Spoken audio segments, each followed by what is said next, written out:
Hey everyone, this is Mike from the Comic Book Trove here today with another Omnibus review, and today I'm going to be taking a look at the New X-Men by Grant Morrison Omnibus. Now this is a run that I think is very popular, certainly with a lot of people. There are big fans of this run and a lot of people who recommend it as a great starting point to begin reading X-Men, for those who are maybe not too sure where to jump into it, because obviously X-Men has a long publication history and it's a series that I think is a bit more complicated maybe than others in terms of trying to find out points from the continuity that are new reader accessible, or at least relatively new reader accessible. This is one that is often pinpointed as being one of those good jumping on points though, so today I'm going to take a look through this book and kind of showcase it, give you a bit of a summary of what it's all about, and maybe help you make up your mind as to whether it's a run that you're interested in reading if you're not sure. Now this particular version of the book that I've got here, this was a third printing of the Omnibus, which came out a few years ago now, and it is currently out of print, but I believe that there has been a confirmed reprint of the book coming out in 2023, so good news is if you are interested in this book and don't have it yet, then there should be a reprint coming within the next year or so, you know, it shouldn't be too much of a wait, hopefully. Yeah, so let's take a look through the book then. So given that this is an old printing, some of the details about the design of this book might change a little bit. This cover, for example, on the dust jacket, I don't know if they're going to reuse this one. I can't remember. But it's certainly one that they could go with again. And the artwork there is by Frank Quitely, who does quite a bit of the artwork in this book, but there are a number of other artists as well. Around the rest of the spine, you can see the New X-Men logo there. Fun thing about that logo is it says the same thing whichever way around you have it. So isn't that a neat little trick? So Grant Morrison being the main writer of the book here. On the back we've got the cover gallery of issues included. Those are all shown nicely there. And then we've got the contents. So New X-Men issues 114 to 154 and New X-Men Annual 2001. So this series then, New X-Men, a valid question could be, why does it start with issue 114? And that's because it's simply retitled the adjectiveless X-Men series that began in the early 90s with Jim Lee, with that X-Men #1, that super famous, highest selling of all time comic book. That was the series that got to issue 113, and then after X-Men issue 113, it renumbered and became New X-Men issue 114 when Grant Morrison jumped onto this book and started the run. Now, the design of the hardcover itself, I think this is really nice underneath the dust jacket. So we've got this wraparound image. On the back, you got the main X-Men characters that we see in here appearing in a little panel each. So we've got Cyclops, Jean Grey, Emma Frost, Hank McCoy, and Logan, of course. And that's the main team in here. So this is a run that has, I would say, a smaller X-Men team, a smaller regular cast of characters for the team than other runs and other points in X-Men history where there are more team members. Things are kind of streamlined a little bit in here. You know, it's focusing on a smaller group of characters. Overall, it works pretty well, I think. It allows some good character development to be done with each of those characters. We see quite a large number of artists in here. So whilst Grant Morrison was the only writer, the pencilers include Frank Quitely, who we've mentioned, Igor Cordy, Ethan Van Sciver, Lionel Francis Yu, Phil Jimenez, Mark Silvestri, just to pick out some of the names there, and a whole bunch of other inkers and colorists as well. Because there are so many different artists, you get a wide variety of styles in this book, and some work better than others. And in my opinion, it kind of stops the series from having as much kind of visual continuity and consistency as other books do, and I think that is something that slightly harms the run's quality overall. Not significantly, and you might disagree with that completely. But I just think occasionally you see certain artists, or, you know, for me this was my experience, whose artwork in here I thought was really good and worked better for the series than others. And I'll say straight away that Frank Quitely, whose artwork we see here from an early stage, is not one of my favourite artists. You know, overall his style is very kind of distinctive, gives everything a very unique kind of look, but there are certain ways he draws certain characters. This image here being a good example with Jean Grey, who just has a very strange looking face in that panel anyway. I don't know, his artwork, it's not the most kind of aesthetically pleasing, I guess, as far as I'm concerned, but it's not bad artwork, and overall it works fine. It's just there are definitely different styles I much prefer. As for the story, quite a lot of stuff goes on in this book, and I want to just throw out a spoiler warning here before we get too far into the book, because I'm not going to try and summarize everything. Honestly, there's a lot of stuff going on in this run. Morrison, being a writer who I think is well known for dealing with a lot of high concepts and often some quite complex subject matter. This book isn't really too complicated, I would say. There's nothing really in here that I got really confused by or struggled to understand or felt like I needed to reread anything to kind of grasp it so much. But at the same time, you know, it's not the simplest story in the world either. But I think there are probably other Grant Morrison runs that are a bit more complex than this overall. Yeah, so I won't be trying to summarize everything or break everything down completely, because that would just be a huge task. But I will, you know, go over a few key elements of the story and what goes on in here at certain points as I go through the book. So just fair warning, if you're not familiar with New X-Men and don't want to hear too much spoilery kind of stuff. So the first thing that pretty much ends up happening in here, the first big thing, the book kind of starts off with a bang, literally, because the mutant island of Genosha, which had been originally introduced back in the Chris Claremont days, and during this point in the continuity was being used as a kind of mutant haven, which is pretty cool because it started out as being the opposite of that when it was first created in the comics. Yeah, so here it's home to a bunch of mutants, and it gets attacked by a new villain called Cassandra Nova, who is introduced during this run and is a recurring antagonist throughout. In fact, these are the scenes where Genosha here, we see Emma Frost, who is on the island at the point of the attack, along with a lot of students that she's teaching. It gets attacked and just decimated. You know, this is one of the first issues in the book, and yeah, pretty traumatic stuff happens. And then next issue, 116, the X-Men are kind of combing through the ruins looking for survivors. This is where a couple of things happen. So this is where Emma Frost joins the X-Men for the first time, and it's also where the concept of secondary mutations is introduced by Morrison, with Emma Frost, again, using her as an example. She developed this ability to turn her skin into diamonds, basically, so she can become rock hard, like she's made out of diamond. So that's certainly an interesting idea, I think, that was utilised pretty well and added some cool extra kind of material to work with. I thought generally the way that Emma Frost is integrated into the story throughout the whole run was really good. This is also the run during which we see the, I guess, famous or maybe infamous, I don't know, like what the general feeling is on it overall. But the telepathic affair that takes place between Emma Frost and Cyclops. And during this time, Cyclops and Jean Grey are married.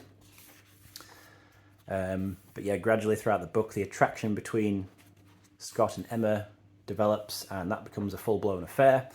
So there's some, you know, kind of soap opera drama there, relationship drama and tension in that dynamic. There's a sideways issue here. I don't like this. In a book of this size, whenever you get one of these sideways issues, I'm not going to turn it around for this, but it's only, I think it's the annual. Can't remember, is it the annual or an issue?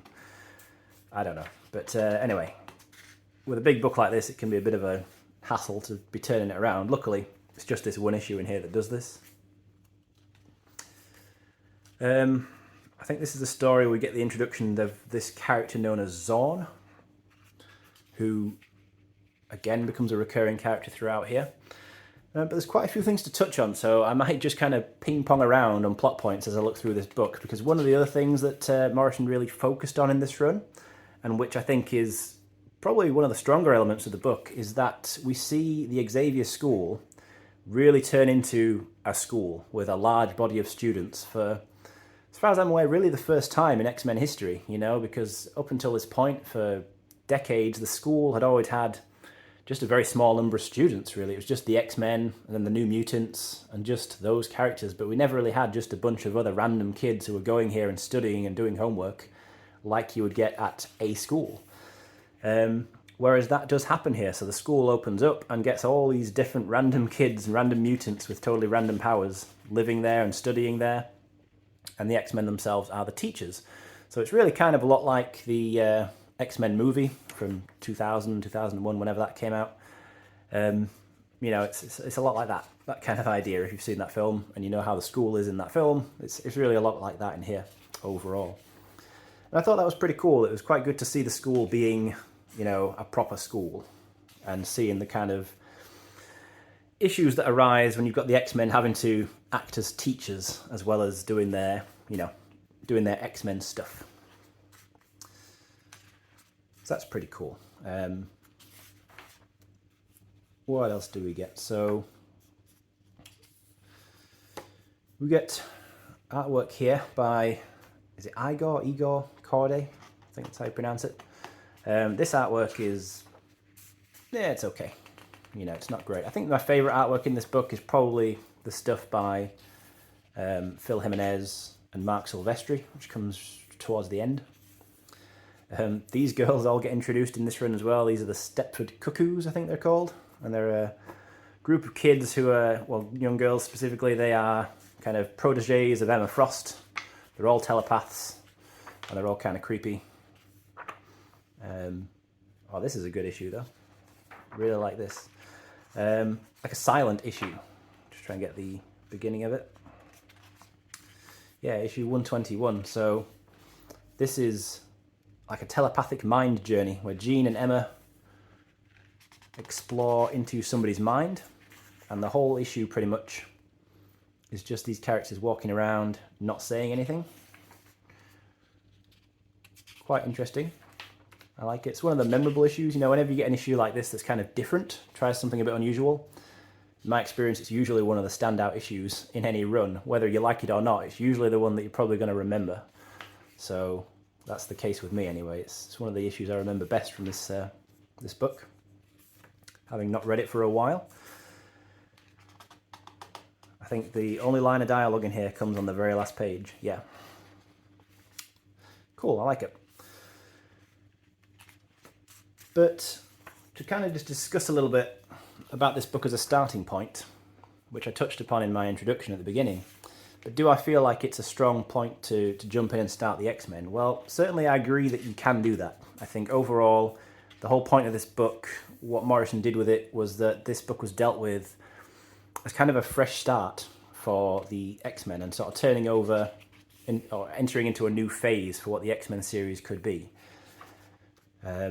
So you don't necessarily need to be familiar with large amounts of X-Men continuity to be able to get into this book, and I think that's another strong point to it and something that works in its favour, and probably why a lot of people like it overall, because it's not bogged down in previous continuity. It obviously helps to know a bit about these characters and who they are and what they've been through. I think probably most of all Jean Grey, because there's just a few issues in here, a few points where things tie into her past with the Phoenix Force. So it would help you to have some background knowledge as to, you know, what's going on with Jean Grey and the Phoenix in X-Men history up to this point. But it's not essential, because if you didn't know that, I don't think you'd struggle to understand completely what's going on. So that's overall a point where I can say you can read this without a huge amount of X-Men knowledge and probably still get something out of it and enjoy it. But for me, is it the definitive point to start X-Men? Well, frankly, no. I don't think it is. It's not one of my absolute favourite X-Men books. I don't love this. It's certainly got some high points and some cool stuff in here, some good concepts dealt with.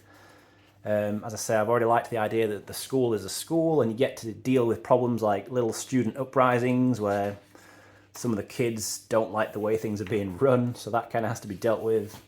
I like the idea of secondary mutations, and I like Emma Frost on the team. I think that those are all plus points, but all in all, I would really always recommend, if you're going to start jumping into X-Men, I just think you get so much out of going back before this and starting with the Chris Claremont run. I just think that run is absolutely the definition of a definitive run in comics. You know, Chris Claremont on X-Men, just some unbelievable development for this series took place during those years. Some super high points, very few low points in my opinion.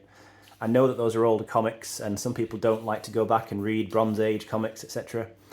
But I would honestly say give it a go, because, I mean, to this day, the Chris Claremont run on X-Men is really the foundation and the building blocks on which everything that's been dealt with X-Men has had to follow and build on since, really.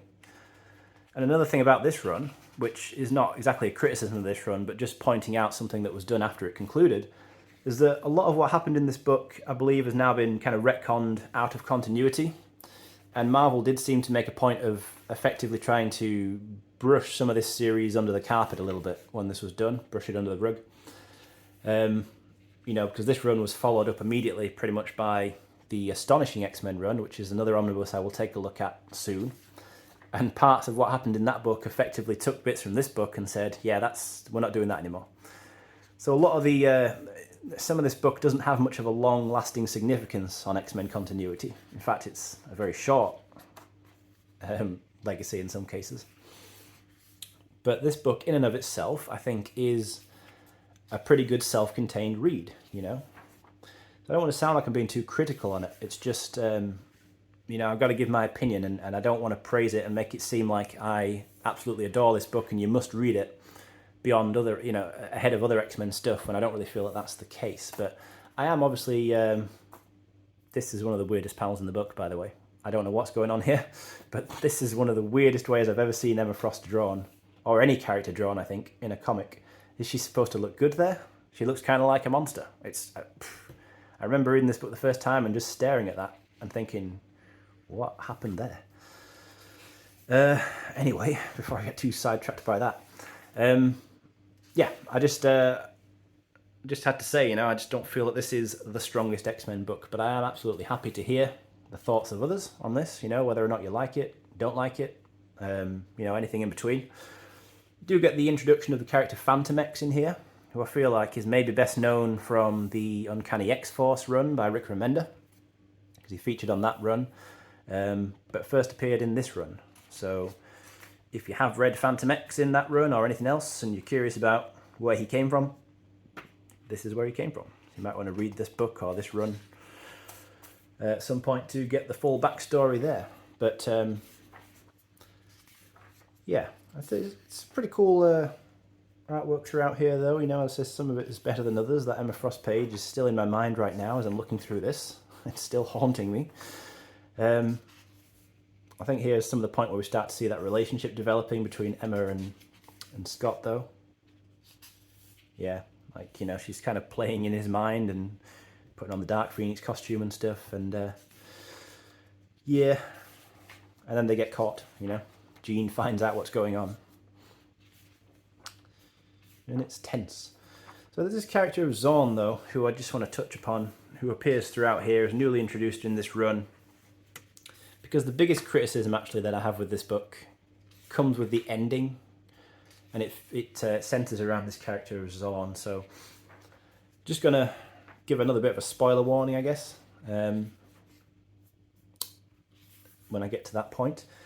But you know, there's, just touching on this previous page here, just wanted to mention as well that this whole idea of, you know, mutants being discriminated against and a lot of prejudice against mutants, that has pretty much always been a part of X-Men history, especially developed during Chris Claremont's run. Again, you know, so many seminal concepts that relate to the X-Men and that are at the very heart of what the X-Men is as a book and a franchise come from Chris Claremont's run, including this idea that they are constantly fighting in a world that hates them, that kind of thing.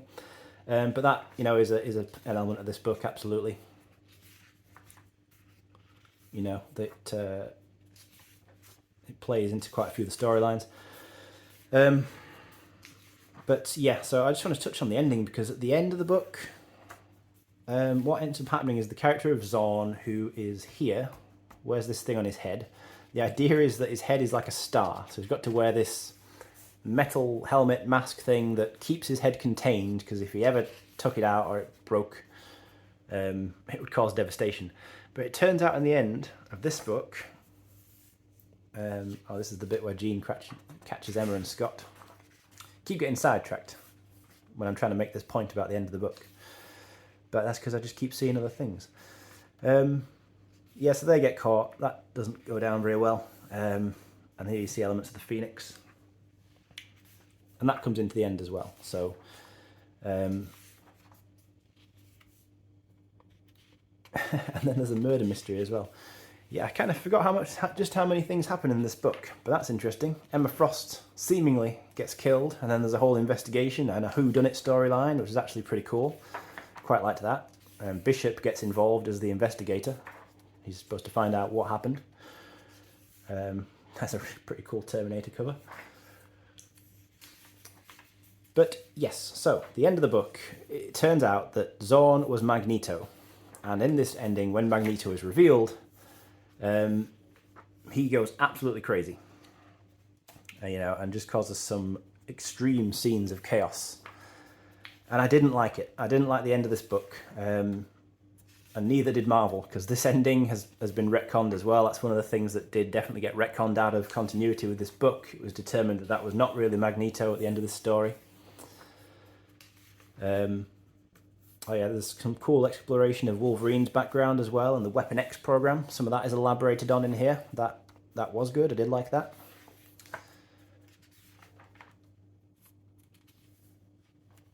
Yeah, so here's where Magneto is revealed.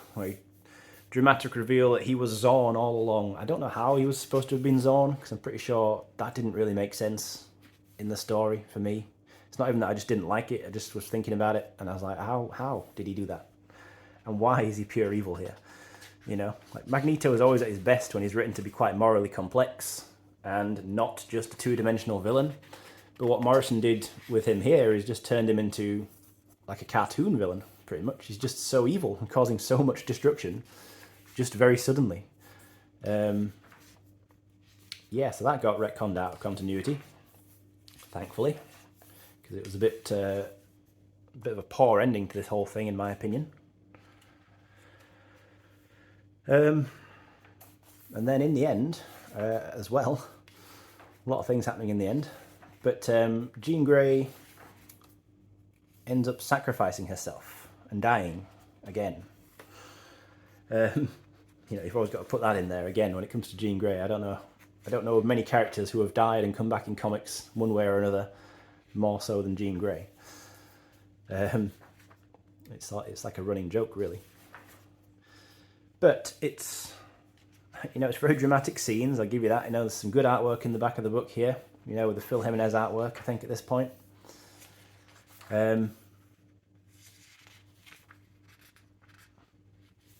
And then this final story here, which we get with the Silvestri artwork, is a take on a possible dark future, which again is a concept that is nothing new to the X-Men, I feel like there's very often a story that takes a look at a dark dystopian future where things are bad.